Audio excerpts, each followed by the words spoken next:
tanti hanno partecipato alla messa in ricordo di Luca Russo, il giovane ingegnere bassanese morto il 17 agosto di 2 anni fa nell'attentato a Barcellona, quando un furgone guidato da un terrorista si lanciò sulla folla lungo la Rambla, travolgendo le persone come birilli. 16 morti, 15 feriti.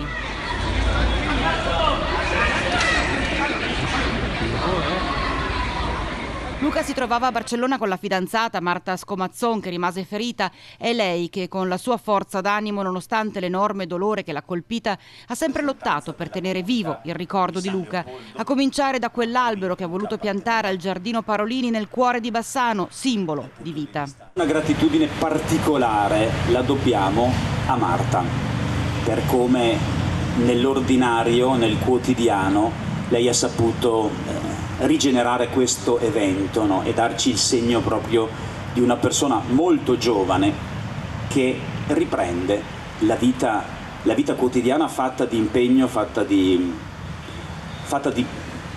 tutto ciò, ecco, che la quotidianità porta con sé.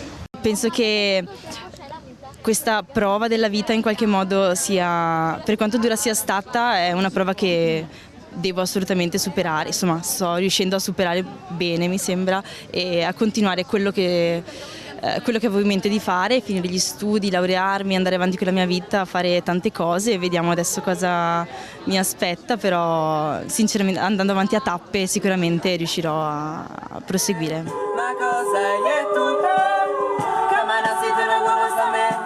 Luca Russo e l'evento che è collegato a lui sono una ferita, come è stato giustamente ricordato, ma sono anche, mi permetto di dire, sono stati in questi anni anche un processo comunitario, un processo anche interiore di tante persone che ha dovuto, per forza di cose, anche farsi alcune domande, interrogarsi, ecco.